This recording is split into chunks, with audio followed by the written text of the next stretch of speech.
Karibuni wapendwa watazamaji wetu. Hiki ni kipindi cha Biblia Yasema, kipindi kinachochambua maswali yaliyotumwa na watazamaji wetu, nasi tunayapatia majibu kutoka katika Biblia. Mimi ni mtumishi wenu Mchungaji Stephen Leta. Niko tayari kwa uchambuzi wa maswali yaliyotufikia, na kabla hatujaanza kipindi chetu, hebu tupate kuomba. Baba yetu mwema wa mbinguni, tunakushukuru kwa nafasi ya adimu ambayo umetupatia.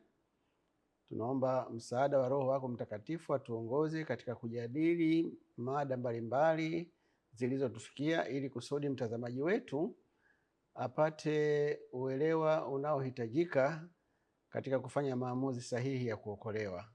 Ndilo ombi letu katika jina la Yesu Kristo, amina. Msomaji wetu, tusomee swali la kwanza.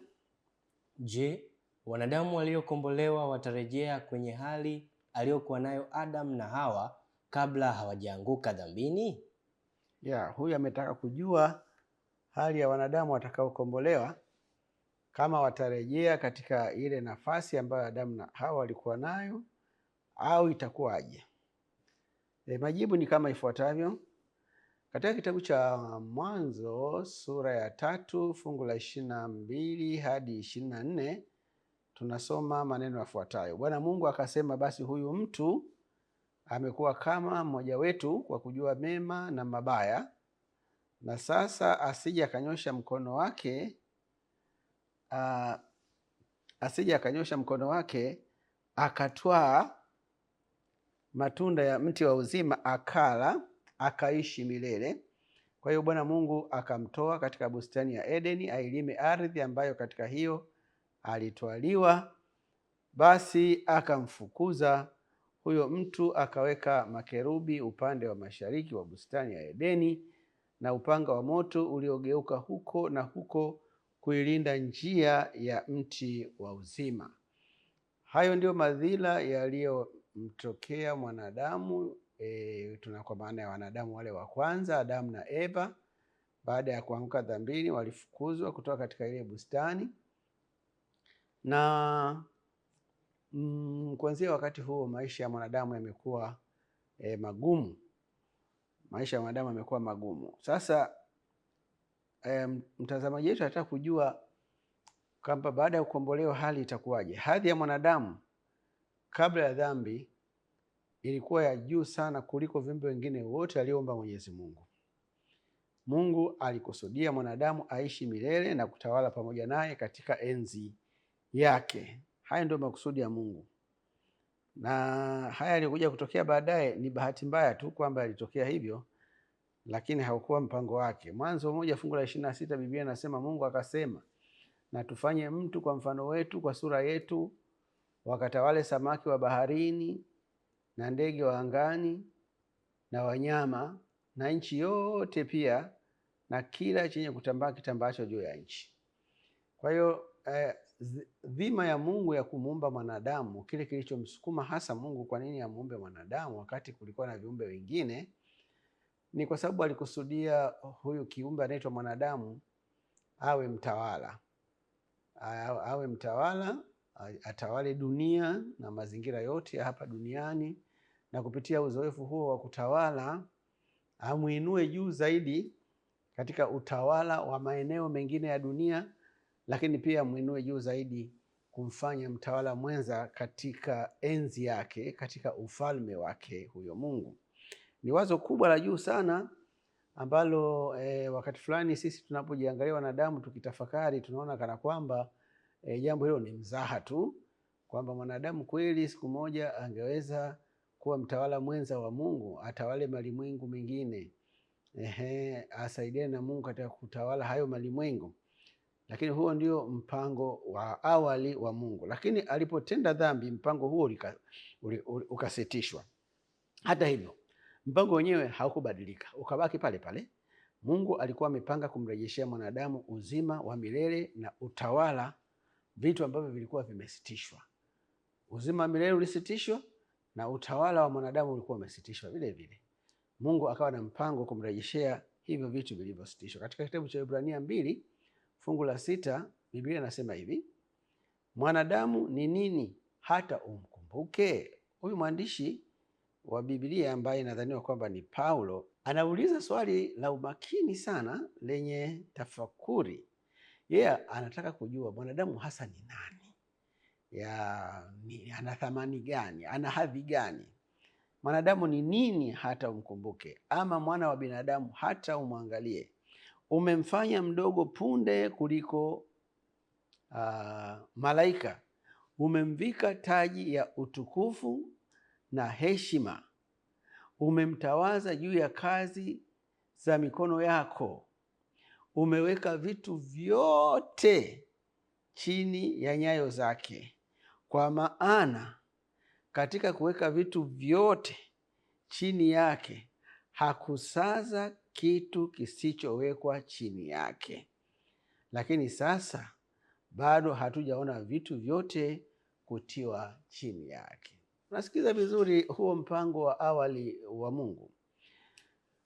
Mungu alikuwa amekusudia mwanadamu kuwa juu sana sana sana kuliko viumbe wengine wote. Unasikiliza hapo ya kwamba alikuwa amepanga kuweka vitu vyote chini ya nyayo zake. Unaposikia kwa vitu vimewekwa chini ya nyayo zake, hapo inakutambulisha juu ya ukuu, ya kwamba hakuna aliyekuwa anamzidi mwanadamu. Yeye aliwazidi wengine wote, na mali na milki na kila kitu vikawekwa chini ya nyayo zake ili avimiliki, ili avitawale. Na anasema huyu mwandishi, katika kuweka vitu vyote chini yake hakusaza kitu kisichowekwa chini yake. Mara nyingi kauli kama hii ikitolewa na mwanadamu unaweza kudauti. Lakini hapa hii kauli inatolewa na Mungu mwenyewe. Inaweza isionekane hivyo leo, hasa unapojiangalia wewe mwanadamu na mimi mwanadamu napojiangalia, ya kwamba hivi kweli vitu vyote vimewekwa chini yangu? How? Kwa sababu lile jua tu lenyewe limeshindwa kulimonita. Ni sasa hivi tu kidogo watu wameanza kujua kutumia nishati ya jua kwa ajili ya kujiletea maendeleo. Ni sasa hivi tu ndipo watu wameanza kutembea kwenda kwenye anga za juu mpaka mwezini. Lakini Mungu anasema hivi vitu vyote viliwekwa chini ya nyayo za huyu mwanadamu. Hii ni siri ambayo Mungu anaifunua kwa wanadamu, na hapa alifunua kupitia kwa Paulo. Ila anamalizia kwa kusema, lakini sasa bado hatujaona vitu vyote kutiwa chini yake. Yaani vitu vimetiwa chini yake, lakini hatujaona. Hivi kwa nini hatujaona? Kwa sababu labda wakati haujafika. Unajua mtoto wako unaweza kumfungulia akaunti yenye hela nyingi sana, na yeye akaonekana kama asiye na hela. Hiyo ni kuambia kwamba hana hela, au muda wa yeye kuonekana kwamba ana hela haujafika. Kwa hiyo kuna siri ambayo Mungu anayo juu ya wanadamu. Hiyo siri ni kubwa sana. Mungu amepanga kitu juu ya wanadamu ambacho atakitimiza katika majira yake. Nacho ni kumfanya huyu mwanadamu kuwa mtawala wa vitu vyake vyote, kama tulivyoambiwa hapo katika kitabu hicho cha Waebrania. Mungu alikusudia kumtawaza mwanadamu juu ya kazi zake zote na kumfanya mrithi halali wa yote aliyonayo. Hapa linakuja wazo la urithi. Urithi ni mali apewayo mtoto halali wa mzazi kama gawio la mali ya baba yake au ya mama yake au ya wazazi wake. Sasa Mungu anatuletea wazo hapa ya kwamba yeye kama mzazi ametenga urithi kwa mwanaye, na huyu mwanaye mwenyewe ni mwanadamu. Hebu tuendelee kusoma hapa chini katika kitabu cha Efeso 1 fungu la 3 hadi la 6. Biblia inasema, atukuzwe Mungu Baba wa Bwana wetu Yesu Kristo, aliyetubariki kwa baraka zote za rohoni katika ulimwengu wa roho, ndani yake Kristo, kama vile alivyotuchagua katika yeye kabla ya kuwekwa misingi ya ulimwengu, ili tuwe watakatifu, watu wasio na hatia mbele zake katika pendo, kwa kuwa alitangulia kutuchagua ili tufanywe wanawe kwa njia ya Yesu Kristo, sawasawa na uradhi wa mapenzi yake, na usifiwe utukufu wa neema yake ambayo ametuneemesha katika huyo mpendwa. Katika haya maneno machache niliyotoka kuyasoma hapa, kumesheheni ukweli mzito uliofungamana na siri ya wokovu ya muda mrefu ambayo Mungu alikuwa nayo kwa ajili ya jamii hii ya watu au ya viumbe wanaoitwa wanadamu. Tunachojulishwa hapa ni kwamba nafsi ya uungu, ambayo mara nyingi tumesema tunapozungumzia uungu tunazungumzia taasisi ya uungu ambayo ndani yake yuko Baba, ndani yake yuko Mwana na ndani yake yuko Roho Mtakatifu, majina ambayo wamepeana au wamejipa kimkakati katika ule mpango wa kumwokoa mwanadamu. Sababu mpango wa kumwokoa mwanadamu ndio uliozua haya majina yote na hizi ofisi zote tatu zinazotengeneza taasisi moja inayoitwa Mungu.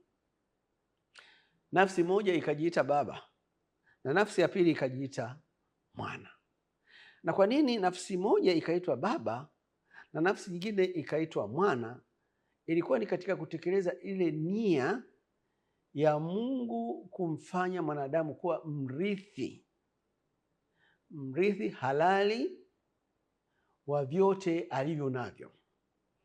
Mungu ana nini? Mungu ana mali zisizoweza kuhesabika, zisizoweza kufikirika, yaani zinazidi uwezo wa kibinadamu katika kuzitambua mali alizo nazo Mungu. Juu angani, juu ya nchi kavu, chini ya bahari, chini ya ardhi, katika sayari zote zisizohesabika zilizojaa huko juu, hizo zote ni mali zake. Lakini Mungu anayo himaya, anayo miliki, anayo ufalme anaouendesha. Katika kufikiria kurithisha, Mungu alifikiria kurithisha mali zote pamoja na miliki yake kwa huyo ambaye ni mtoto wake, na huyo mtoto wake ni mwanadamu. Lakini mwanadamu aliumbwa kama walivyoumba viumbe wengine wote. Anapataje yeye uhalali wa kuwa mtoto wa Mungu, uhalali ambao hawana watoto wale wengine? Ilibidi ili apate ule halali huo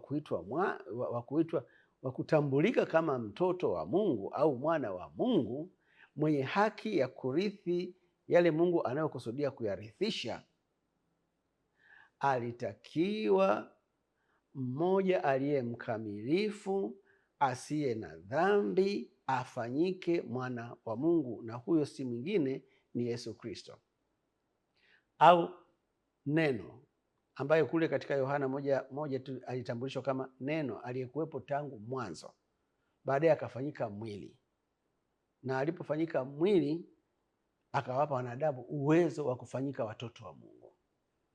Kwa hiyo ili mwanadamu apate hadhi ya kuitwa mwana wa Mungu, alitakiwa Yesu afanyike mwana wa mwanadamu, na kupitia katika mwanadamu na kwa sababu ili amsaidie mwanadamu kufanyika mwana wa Mungu, ilimpasa huyo Kristo, hiyo nafsi ya uungu, iwe pia na sifa ya kuto kutenda dhambi, lakini ikiwa imevaa ubinadamu ulio mkamilifu. Yesu alikidhi vigezo hivyo vyote, na kwa hiyo akafanyika mwana wa Mungu na akafanya yale aliyotakiwa ayafanye ili kumhalalisha mwanadamu kuwa mwana wa Mungu. Na ndio maana tunaambiwa kwamba alitubariki kwa baraka zote za rohoni katika ulimwengu wa roho kabla ya kuwekwa misingi ya ulimwengu. Jambo hilo lilifanyika kabla hata ulimwengu haujaumbwa, na ili tuwe watakatifu, watu wasio na hatia mbele zake katika pendo. Dhana nyingine ambayo watu wamekuwa nayo ni kwamba wanadamu wamefanyiwa upendeleo huu, tuite hivyo, wa kuwa watoto wa Mungu, wa kupewa urithi wa uzima wa milele, wa kulipiwa deni waliokuwa wanadaiwa ambayo ilikuwa ni adhabu ya mauti ambayo Yesu alikuja kuilipa. Haya yote yalifanyika baada ya mwanadamu kuanguka dhambini. Hapana, hili ni wazo lililokuwepo mwanzoni kabisa, kabla dhambi haijatoweka, haijakuwepo, kabla shetani hajaumbwa, kabla hajaasi. Mungu alikuwa na hilo wazo. Ni wazo la tangu zamani sana la kumfanya mwanadamu kuwa mrithi. Anasema kwa kuwa alitangulia kutuchagua ili tufanywe wanawe. Kwa hiyo Mungu alikuwa na utaratibu wa kuwafanya wanadamu kuwa watoto wake, lakini utaratibu huo ulitakiwa upitie mchakato fulani wa kumfanya Kristo ambaye ni neno afanyike mwana wa Mungu akiwa amechukua umbile la kibinadamu. Katika kitabu cha Warumi sura ya 8 fungu la 17, Paulo anaendelea kulifumbua fumbo hilo kwa maneno yafuatayo. Anasema, na kama tu watoto basi tuwarithi. Unaona sasa uhalali wa urithi unapofika, lazima ufanyike mtoto wa Mungu, na sisi tumefanyika mtoto wa Mungu kupitia kwa umwana wa Yesu Kristo. Watu wanatakiwa wajue kwamba Yesu anakuwa mwana, si kwa sababu yeye anapenda kuwa mwana, lakini kwa sababu ndio njia pekee iliyokuwa inawahalalisha wanadamu kuwa wana wa Mungu wenye kustahili kurithi. Kurithi nini? Sio uzima wa milele peke yake. Moja ya vitu ambavyo pia unatakiwa uelewe, Mungu anapowarithisha wanadamu, anawarithisha mambo matatu au zaidi. Moja ambayo nimetoka kulisema, anawarithisha mali zake zote. Kama Mungu ana mali, ana utajiri wowote, huo unaingia katika vitu vitakavyorithishwa kwa wanadamu. Lakini jambo la pili analowarithisha wanadamu, anawarithisha utawala. Kama mnavyoona yule mwana mpotevu aliporejea kwa baba yake alimpatia mavazi. Kwa hiyo tabia pia tunarithishwa, ambayo inafanishwa na mavazi. Alimfanyia karamu kubwa sana, utajiri mkubwa wote alimkabidhi, akampa na urithi wake wote kwa kupitia pete ile aliyompatia. Alikuwa anampatia mamlaka na utawala. Kwa hiyo wanadamu watapewa utawala, watapewa tabia, watapewa mali zote, lakini watapewa urithi wa uzima wa milele, vitu ambavyo kwa sasa hivi tulivipoteza kwa sababu ya kuadhibiwa. Sasa katika Warumi 8:17 anarudi akisema, na kama tu watoto basi tu warithi wa Mungu, warithio pamoja na Kristo. Sisi haturithi tofauti, yani bila Kristo sisi tusingeweza kurithi chochote, kwa sababu kinachotuhalalishia sisi kurithi ni huyo Kristo ambaye amefanyika mwanadamu na akatambuliwa kama mwana wa Mungu, na sisi tunapata ule mwana wa Mungu kupitia kwake, tukiteswa pamoja naye ili tupate kutukuzwa pamoja naye. Katika kitabu cha Mathayo 25 fungu la 34, Biblia inasema, kisha mfalme atawaambia wale walioko mkono wake wa kuume, njooni mliobarikiwa na Baba yangu, urithini ufalme uliowekwa tayari tangu kuumbwa ulimwengu. Kwa hiyo Mungu anao ufalme ambao alianza kuwa nao tangu kuumbwa kwa ulimwengu na hata before that, na akawa amepanga kwa hiari yake mwenyewe kwamba atawagawia wanadamu huo ufalme, kwamba atawagawia wote, atawagawia sehemu ya huo ufalme. Lakini kinachojulikana ni kwamba uko ufalme ambao Mungu alikuwa ameuandaa, ameuweka tayari kwa ajili ya kuwapatia wanadamu ambao ni mimi na wewe. Kwa hiyo amejaribu tukumbuke swali alilouliza muulizaji wetu, anataka kujua hadhi ya mwanadamu itakuwa baada ya kukombolewa, yani itarejea pale ilipokuwa kabla hajatenda dhambi, au itakuwa chini kidogo, au itakuwa juu. Kwa maelezo tu haya unaona moja kwa moja hadhi ya mwanadamu itakuwa juu zaidi, kwa sababu kabla hajatenda dhambi mwanadamu alikuwa hajarithishwa mali zote za Mungu. Kabla ya kutenda dhambi mwanadamu alikuwa amerithishiwa tabia tu, lakini kabla ya kutenda dhambi mwanadamu alikuwa hana uzima wa milele. Uzima wake ulikuwa on condition, yani kwa masharti kwamba utakapokuwa mwaminifu basi utaendelea kuwa na uzima. Alipokosa uaminifu, uzima ukatoweka. Huu tunaokwenda kupewa sasa hivi ni permanent. Kwa hiyo ni hadhi ya juu kuliko ile ya pale mwanzo. Lakini kabla ya dhambi mwanadamu alikuwa anatawala hii dunia tu. Huko mbele tutakapoenda tutaenda kuona mwanadamu hata tawala hii dunia. Hii dunia itakuwa sehemu ndogo ya utawala ambao mwanadamu atakuwa amepewa. Katika kitabu cha Efeso 1 fungu la 9 hadi 11, Biblia inasema, akiisha kutujulisha siri ya mapenzi yake sawasawa na uradhi wake aliyoukusudia katika huyo. yaani kuleta madaraka ya wakati mkamilifu. Atavijumlisha vitu vyote katika Kristo, vitu vya mbinguni na vitu vya duniani pia. Naam, katika yeye huyo na ndani yake sisi nasi tulifanywa urithi, huku tukichaguliwa tangu awali sawa sawa na kusudi lake yeye, ambaye hufanya mambo yote kwa shauri la mapenzi yake. Yaani sisi kuchaguliwa kuwa warithi haikutokana na wema wowote tulioufanya, au haikutokana na uzuri wetu, yaani hatukucontribute kitu. Mungu hakukaa kikao na wanadamu na kuanza kujadiliana, nataka niwape urithi. No. Sababu ya sisi kuchaguliwa kuwa warithi ni kwa sababu ya uradhi wake. Uradhi si, yaani aliridhia yeye mwenyewe tu, hapakuwa na sababu nje yake inayomsukuma kwamba atufanye si warithi. Alifurahia tu kutufanya warithi, na wala hakushauriana na mtu yoyote. Wanasema ni shauri la mapenzi yake. Kwa hiyo unapoambiwa taarifa hizi ya kwamba wewe ni mrithi wa ufalme wa mbinguni, si jambo la ajabu kama utaonekana unashtuka sana. Mimi nitakuwa mrithi kweli? Tulikaa lini na Mungu nikamwambia nahitaji kuwa mrithi wake? Au nimefanya jambo gani zuri na kumshawishi mpaka? Haitokani na ushawishi, ni mapenzi yake yeye Mungu akiwa peke yake. Alipanga na akaamua kabla hatujaumbwa, kabla dunia haijaumbwa, sisi tuwe warithi wake. Ni jambo la ajabu sana. Hiyo ni siri ya ajabu sana, na ndio maana Mungu anapozungumzia juu ya sisi kuwa watawala, sisi kukombolewa, hazungumzii kitu cha anachobahatisha, wala kwa sababu hakitatokana na sisi, hakitatutegemea sisi tumefanyaje.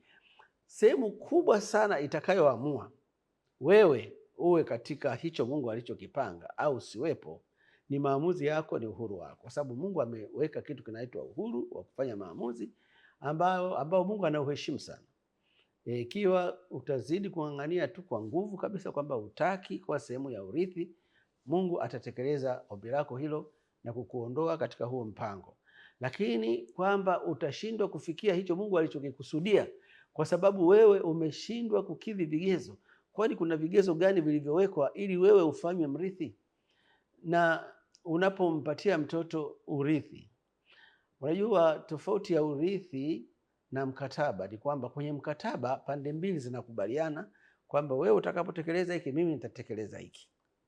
Lakini kwenye urithi au wosia, kinachofanyika ni kwamba mpande mmoja unatamka kwamba huyu mtoto wangu fulani nitampatia kitu fulani, na hakuna makubaliano, hakuna mashauriano kati ya hizo pande mbili. Mungu anatupatia sisi urithi kwa mfumo huo huo wa wosia unaotolewa na mzazi. Mzazi kishaamua wewe utakuwa hivi, kwa hiyo hilo jambo lazima litokee vile vile.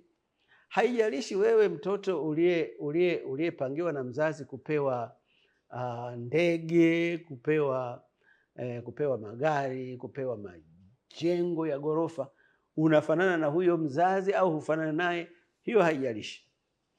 Yeye tu kama ameridhia kwamba huyu mtoto wangu ana DNA zangu, ninamkabidhi hiki, itakuwa vile vile, na watu wengine wote watalazimika kusimamia hayo matamko, sio makubaliano, matamko ya huyo mzazi.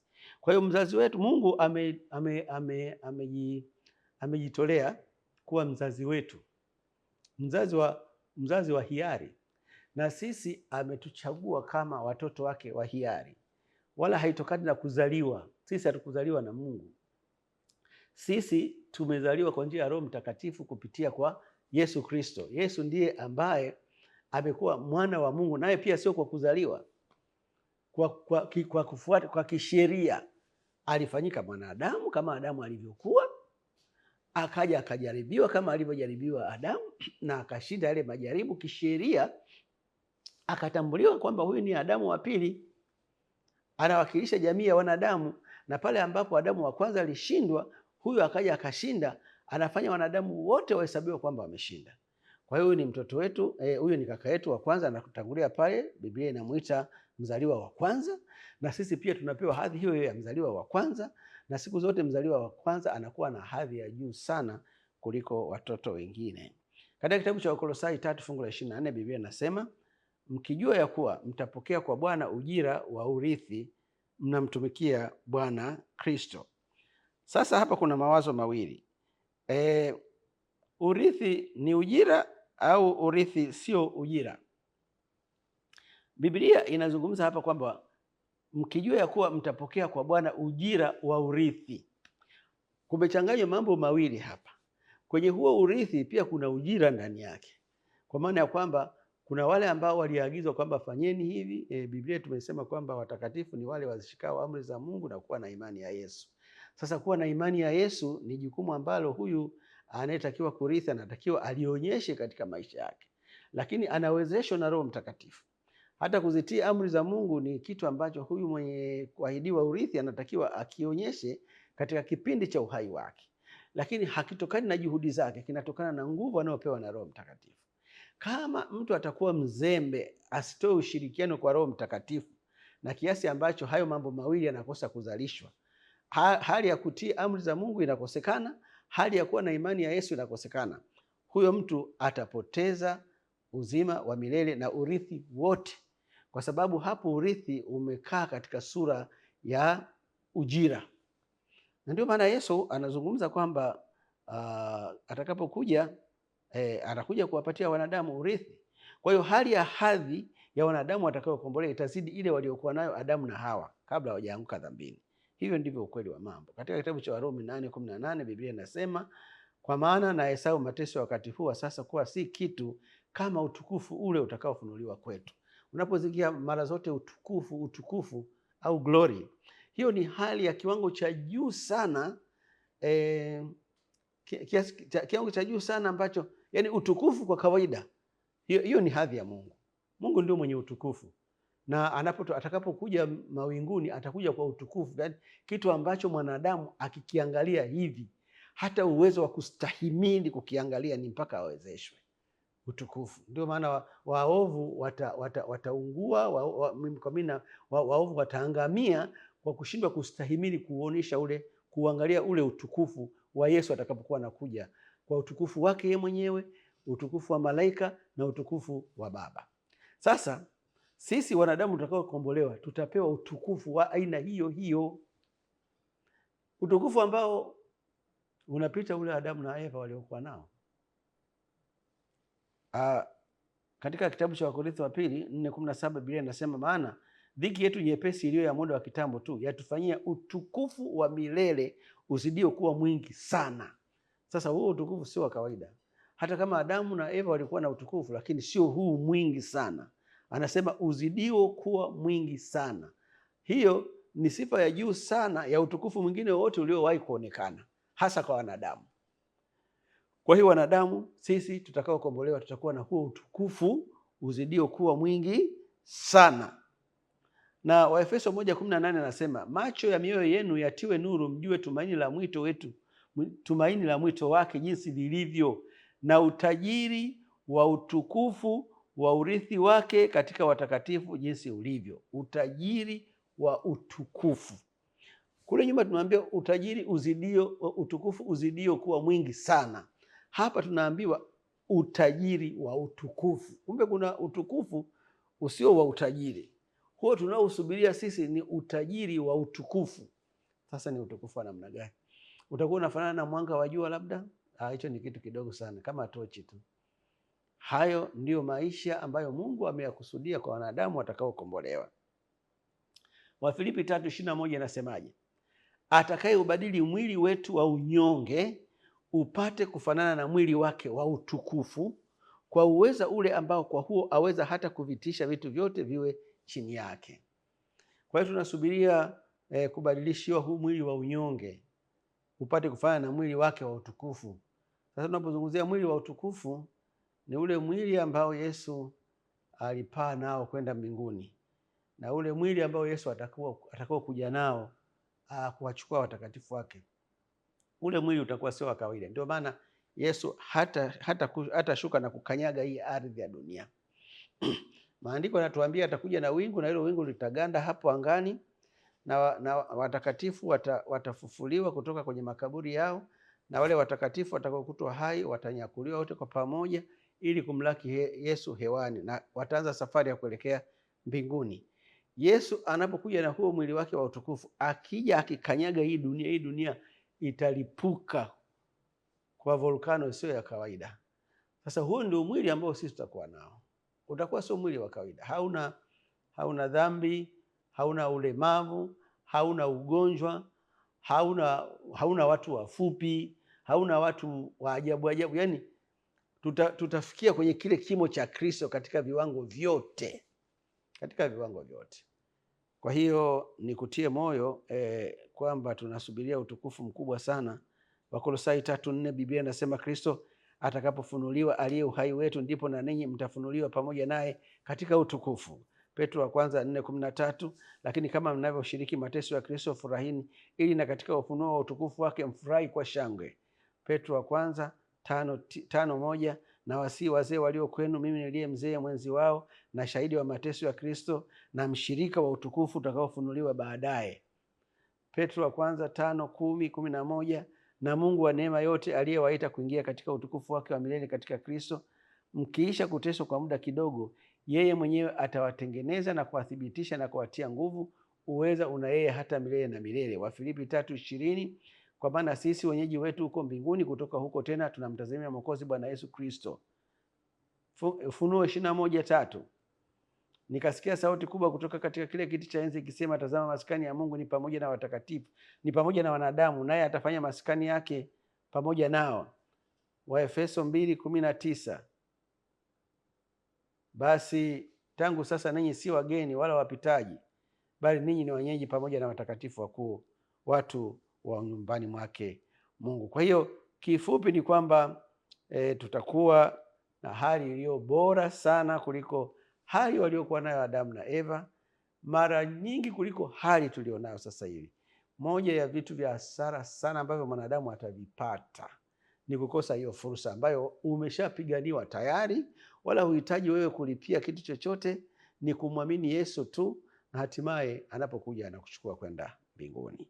Tuangalie tuende kwa mapumziko kidogo, alafu baada ya mapumziko tutarejea tena kuangalia swali linalofuata.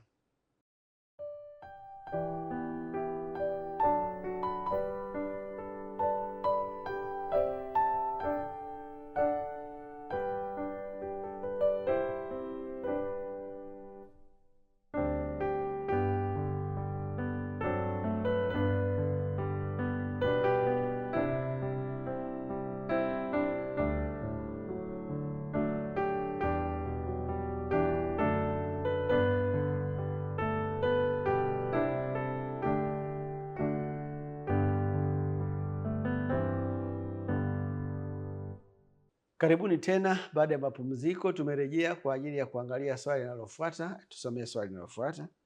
Anasema, je, kunena kwa lugha ni dhambi? Huyu anataka kujua kunena kwa lugha ni dhambi. Swali hili limeulizwa mara nyingi. Majibu ni kama ifuatavyo. Kunena kwa lugha si dhambi. Kunena kwa lugha sio dhambi. Kunena kwa lugha ni karama ya Roho Mtakatifu kwa waumini ili kurahisisha uwasilishaji wa Injili au habari njema kwa watu wote. Kipawa hiki kilionekana na kufanya kazi zaidi wakati wa kanisa la awali. Katika kitabu cha Matendo ya Mitume 19:6 tunasoma, na Paulo alipokwisha kuweka mikono yake juu yao, Roho Mtakatifu akaja juu yao, wakaanza kunena kwa lugha na kutabiri. Kwa hiyo ilikuwa ni kitu cha kawaida sana wakati wa kanisa la awali. Mtumishi wa Mungu anaenda mahali, anawaombea watu, anawekea mikono, na pale pale wanaanza kunena kwa lugha. Na lugha walizokuwa nazinena ni za wale wenyeji ambako wamepeleka Injili.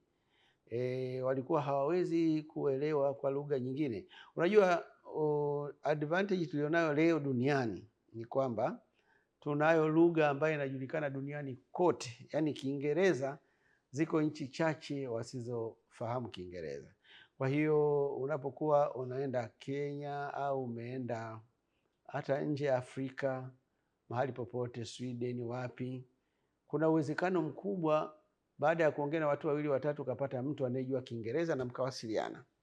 Haikuwa hivyo zamani hizo. Zamani hizo lugha zinazounganisha watu zilikuwa hamna. Kiyunani kilikuwepo japo kwa eneo fulani tu dogo, lakini leo tunacho Kiingereza, tunacho Kifaransa, tunacho Kijerumani, tuna Kiswedish, kuna Kichina. Hizo ukizifahamu ni lugha muhimu sana kuweza kuwasilisha ujumbe ulio nao au hata kurahisisha kuwasiliana. Sasa katika kitabu cha Matendo 2 fungu la 1 hadi la 4 tunapewa ushuhuda jinsi kunena kwa lugha kulivyosaidia kupeleka Injili. Hata ilipotimia siku ya Pentekoste, walikuwako wote mahali pamoja. Kukaja ghafla toka mbinguni uvumi kama uvumi wa upepo wa nguvu ukienda kasi, ukaijaza nyumba yote waliokuwa wameketi. Kukawatokea ndimi zilizogawanyikana kama ndimi za moto uliowakalia kila mmoja wao. Wote wakajazwa Roho Mtakatifu, wakaanza kusema kwa lugha nyingine kama Roho alivyowajalia kutamka. Sasa hapa kuna jambo linatokea lisilo la kawaida. Wote wanajazwa Roho Mtakatifu na wote wanapewa kunena kwa lugha nyingine. Sio tu kunena kwa lugha, wakanena kwa lugha nyingine, kwa maana ya kwamba hizo lugha walizopewa kuzinena ni lugha zinazotumika na watu wengine. Yaani zipo katika matumizi hapo duniani. Kuna jamii fulani ya wanadamu wanaitumia hiyo lugha kama Mungu alivyowajalia kusema. Na sababu ya kuwepo kwa hali hiyo ya kwamba kunena kwa lugha kukawaendea watu wote wakaanza kunena kwa lugha, kwa sababu ya kutaka kuibusti kazi ya kupeleka Injili iende kwa kasi. Fikiria hao wote waliokuwepo pale gorofani pale, wao wamepokea Roho Mtakatifu na wote wao wananena kwa lugha. Maana yake ni kwamba kila mmoja anapewa lugha moja ambayo ataenda kuwahubiria watu wa hiyo lugha. Kwa hiyo wanapoondoka pale wanaelekea kwa watu wa hiyo jamii, wanaenda kuwaambia habari njema za Yesu. Kwa hiyo Injili kwa muda mfupi kama imewafikia watu wote.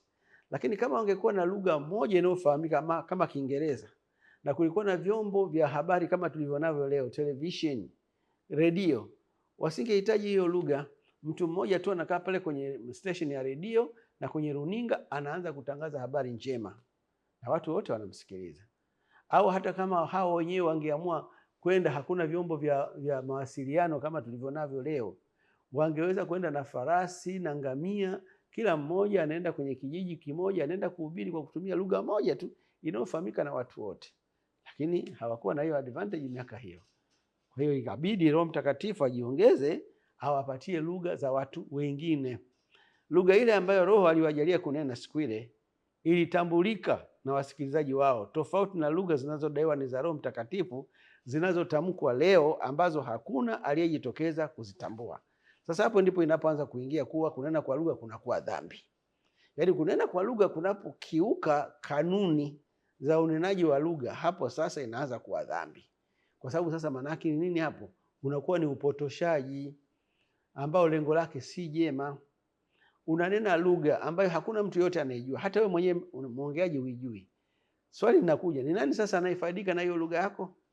Na kulikuwa na ulazima wote uongee hiyo lugha ambayo hakuna mtu anayeelewa. Na hivyo ndivyo namna Roho Mtakatifu anavyo-operate kweli. Mashaka yanaanza kuingia hapo.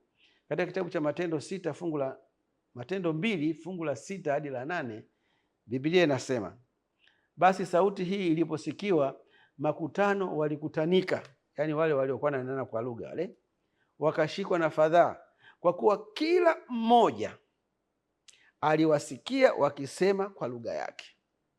Yani hakuna mtu alikuwa anauliza kwamba hivi hao wanasemaje hao? Unasema hicho mbona kama ni Kichaga hicho? Jamaa anaongea lugha kwetu. Huyu na mwingine hivyo. Huyu na mwingine huyo. Yani ile lugha walikuwa wanaongea, japo zilikuwa za aina mbalimbali, lakini zilipata wasikilizaji wake waliokuwa wanaelewa message iliyokuwa inatumwa. Unaona? Wakashangaa wote, wakastaajabu, wakiambiana, tazama, hawa wote wasemao si wa Galilaya? Maana waongeaji ni watu wa kabila moja, wa Galilaya. Lakini imekuwaje basi sisi kusikia kila mtu lugha yetu tuliyozaliwa nayo? Yaani zilikuwa ni lugha ambazo watu walizaliwa nazo, sio za kutunga, sio za kufeki, sio za mchongo. lugha walizozaliwa nazo watu. Hiyo ndio kanuni ya kunena kwa lugha. Kama umewahi kunena kwa lugha na hakuna hata mtu mmoja anayekuambia hiyo lugha nilizaliwa nayo, basi unaongea lugha ajabu, wala sio Roho Mtakatifu. Kwa sababu ya Roho Mtakatifu watu huwa wanatambua kwamba hii ndio lugha niliyozaliwa nayo, lugha ya kwetu hii. Kunena kwa lugha kulilenga kutumike wakati wa uwasilishaji wa ujumbe kwa watu wasioitambua lugha ya mtoa ujumbe. Kunena kwa lugha hakuhitajiki wakati wa kuongea na Mungu, kwa kuwa Mungu anajua lugha zote. Hakuna ubishi kwamba Mungu anajua lugha zote. Anajua Kikorea, anajua Kichina, anajua Kimakua, anajua Kihawa, anajua lugha zote. Huwezi ukamteta Mungu kwa maana hiyo. Sasa swali ni hili, kama Mungu anajua lugha zote, kuna sababu gani mtu ajihangaishe ili ajue lugha fulani ya kwenda kuongea na Mungu? Na wanakuwa kwenye training kabisa kwamba ukitaka kuongea kwa lugha anza kusema asante Yesu, asante Yesu, asante Yesu. Yaani hiyo ndiyo sasa unaenda kuongea na Mungu. Basi huyo Mungu asiyejua lugha asiyejua lugha zinazotumiwa na wanadamu, anayehitaji lugha yake anayejua ifundishwe kwa wanadamu, huyo sio Mungu, ni Mungu wa mchongo. Atakuwaje Mungu huyo? Yaani ajui lugha za watu. Sasa kwa nini aitwe Mungu? Mungu sana anajua kila kitu jamani. Kwa hiyo kinachoonekana sasa hivi ni kama vile usanii. Kunena kwa lugha kusikozingatia kanuni zilizoelekezwa kunampa shetani nafasi ya kumdhihaki Mungu, kwa kuwa kunazusha hali ya kutosikilizana kwenye ibada na kupoteza utulivu unaohitajika kwenye ibada. Ninyi ni mashahidi kwamba mahali pengi kunena kwa lugha kunapotumika, hasa kwa utaratibu wa siku hizi, achilia mbali ule wa wakati wa mitume, kunazua fujo nyingi, ghasia nyingi, unaona, na kukosekana kwa utulivu.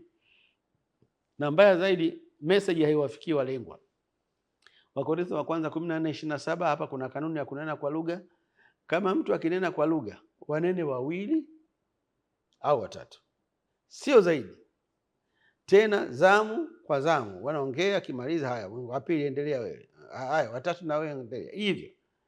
Na mmoja afasiri.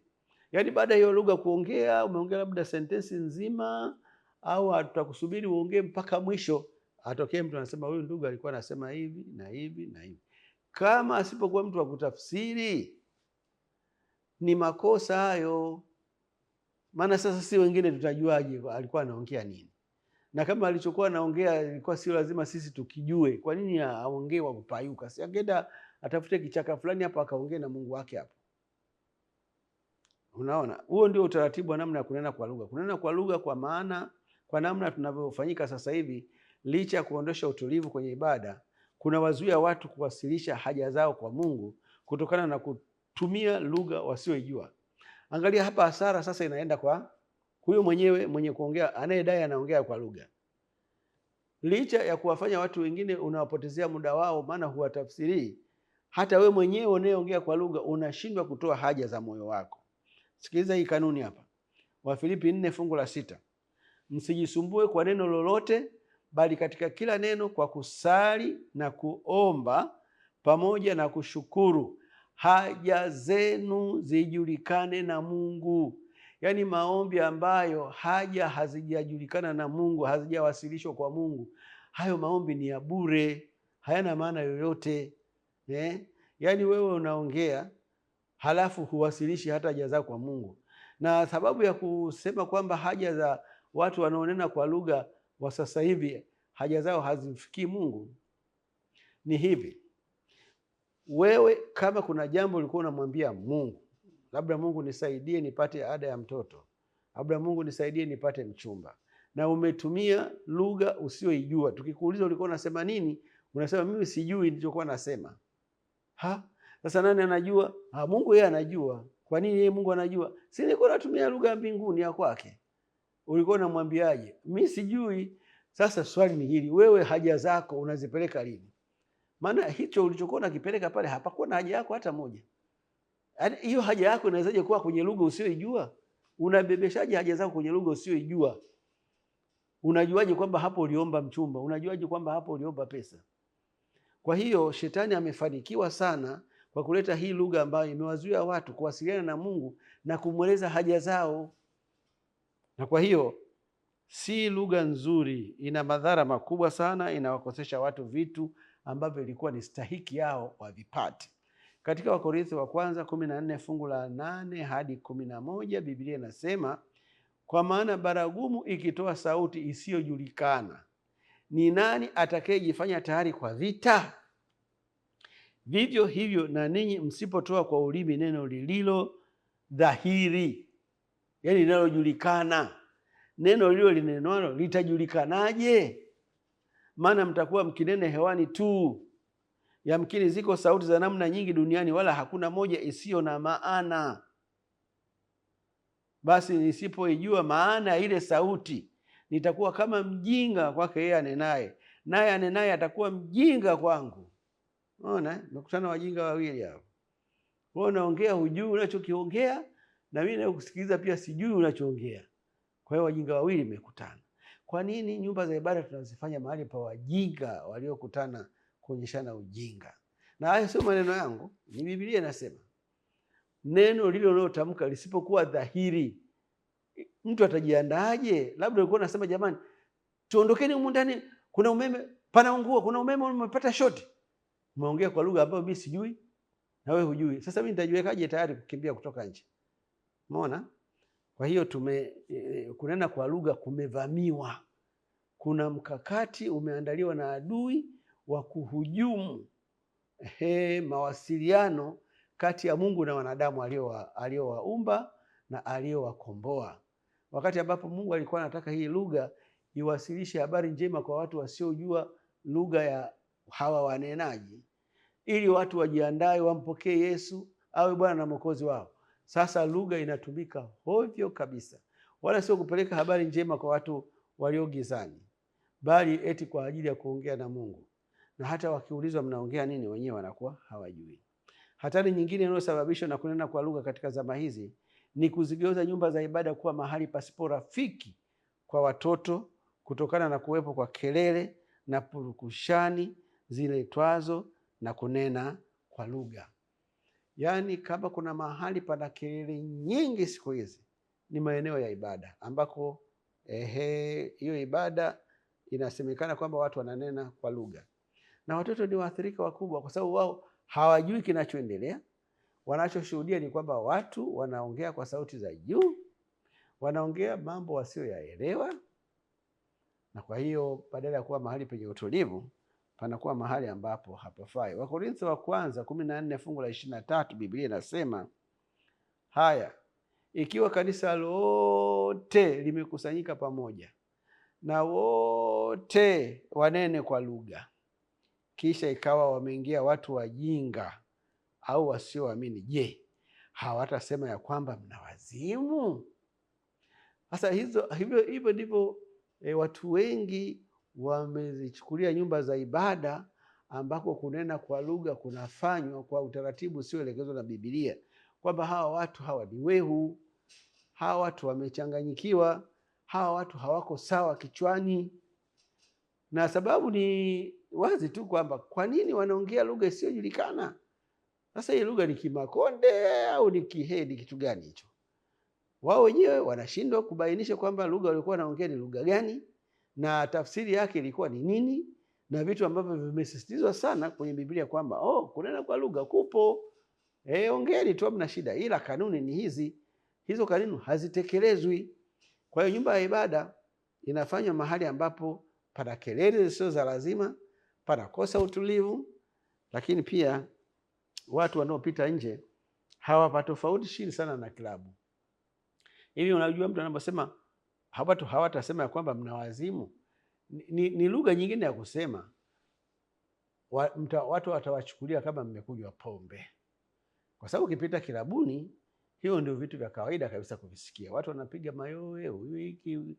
Sasa na kanisani napo palikuwa kilabuni. Mpango wa shetani ni kupafanya nyumba ya ibada iwe mahali pasipo na utulivu.